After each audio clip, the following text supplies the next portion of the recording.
Hey, how's it going, guys? I finally recovered from a very devastating flu last week. Oh, it was terrible, but I'm back now. Recently, Capcom Unity showed off a stream with an arcade mode preview for Street Fighter V, and honestly, we didn't learn much. If you've been keeping up with the news, there was really not that much new information, but there was some stuff, especially regarding V-triggers and such. So this video, I'm just going to summarize and break it down for you guys if you missed out on the stream. So let's get started here. First off, it was nice seeing the new UI in motion. There's some new tunes as well throughout the menu. We didn't get to see if you get fight money or XP when you complete each match in arcade mode, but the demo stops halfway, so we didn't really get to see any bosses or endings or anything like that, unfortunately. If you are able to choose your difficulty and the total amount of rounds as well before you actually start arcade mode, so don't worry, guys, because yeah, the AI was definitely on the lowest setting there, and it was really painful. But yes, you can change it, and obviously it'll probably give you more points as well. You can only choose your character from the series that you choose. So if you choose like Street Fighter 1, you can only choose Street Fighter 1 characters. But there are some strange exceptions though. I saw there's like Zeku and Abigail and Balrog in Street Fighter 1. And yeah, in Street Fighter 3, I think there was Colleen as well. Well, she wasn't playable, but she's part of that series. So there are some exceptions to that rule, but keep that in mind. Character AI wears like specific costumes. There's kind of like a theme that goes on in each path that you choose, maybe regarding the stages, because we're getting more classic stages. Regarding the stages and the costumes they're wearing, most of them are wearing the nostalgic costumes, for example, which is a nice touch to it. And then there's also suspicious, empty character slots, of course, because I was hoping maybe we get to see, Sagat, right, or Sakura on one of these paths, but of course, it was clever, and it was, not there. Maybe during PSX, they'll finally reveal those missing character slots. And then after each time you win your match, you're able to choose which opponent out of two, and one of them is a higher difficulty than the other, and of course will reward you more points. So as you go further down arcade mode, you can make it go harder and harder and harder, and keep raising your points as you go up the ladder. And also they reminded us that once again, the person with the highest, there's a leaderboard system for arcade mode for each individual path you choose, and if you're the top on the leaderboards at the end of each month, you'll get a unique title. So it's just an extra incentive, something to do and compete for that's offline. And because that it's limited to whatever path you choose, you can only choose characters from that series, then it looks like you can use any of those characters. So this is probably going to be like the best character for each series that's the best at accumulating points, right? And also Capcom Unity posted some more information on arcade mode, and the bonus stages, which we also didn't get to see during the stream, unfortunately. Those will come in certain paths as well, like the barrel stage and such. Okay, that's all the info for arcade mode. So let's talk about some game balance stuff as well as more V-trigger information. So game balance stuff, we really didn't notice too much. I mean, like I said, the AI was pretty brain dead, but the biggest thing that everybody noticed was that Ken's throw loop definitely looks like it is gone. It is definitely nerfed, and that might mean that they're removing all the throw loops from the game as well. But when Ken throws the opponent in the corner, he literally pushes himself out from the corner. It's like he's sliding, like a gust of wind is pushing him backwards. It looks really awkward, but yeah, definitely a nerf to Ken's throw loop. Neutral crush counters are definitely still in the game. I think I saw a crush counter from Alex, saw a crush counter from Ken, standing hard punch, and then a bunch of crush counter sweeps as well. So it doesn't look like they touched that. And then there's some people saying that Ryu's forward throw seems to be a little closer, recovers a little faster. I mean, I don't know. And they're saying that Alex's dash looks a little bit faster. Once again, don't know. Could be placebo. But definitely the throw loop is the most blatant thing for sure. Let's talk about V-trigger stuff now. This wasn't actually in the stream, but I'm kind of squeezing into this video. But we got some new screenshots for Street Fighter V AE, and one of them was Jury, and it shows that her V-trigger 1 is actually 2 bars now. So they buffed it. I guess they buffed it. We don't know if they made it drain really fast though. And her stocks meter looks like it's missing or changed or something. I doubt they got rid of her stock system, but it looks like they just changed where it goes or how it's displayed on the screen. So for Jury players, more incentive to still use V-trigger 1. Okay, more V-trigger information now.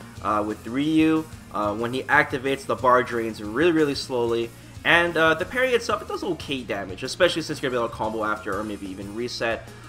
When you actually use the V-trigger parry, it drains the bar with each attempt, including if it just whiffs and you don't parry anything. So you do have to commit when you use it, and you can use it a bunch of times. I think it was like, we couldn't see exactly because they weren't using it right away, but it looked like, you know, 3-4 times if you look at the other screenshots as well. Zeku's second V-trigger is 2 bars. As for Ken, his first activation is canned, so he automatically does the Shin Ruken, and it's a free cost when you first use it, and then it becomes a passive bar that drains really slowly, just like Ryu's. And it does okay damage, but the thing is, they said that you can mash it to do more hits. Clearly, because if you look at the trailer, Ken goes way higher and it does way more hits, because I think in the stream they did like 6 hits or something like that. And you can use it a total of 3 times, because it becomes a passive bar after. So 3 times total, and if you can mash it, we don't know if you mash it, it drains even more of the bar, but otherwise, why wouldn't you want to mash, you know? And the damage looked like pretty subpar, but once again, they didn't mash it, and if you're using it in combos, it'll just add extra burst. Now for Zengyu's second V-trigger, it's called Kozak Muscle, and it's 2 bars. Don't know what the hell it does because it's the AI. As for Nash's second V-trigger, it is called Stealth Dash. It's 3 bars, and it works pretty much exactly how we thought it would work. You activate it, and he automatically dashes forward. First one's a free cost, and then it becomes a passive drain again. And then each time you use your V-trigger, it'll make Nash dash, and then you cancel that dash into a punch or a kick. The punch does the slam, and the kick does, you know, the uppercut. And you can use it a total of 3 times, it looks like.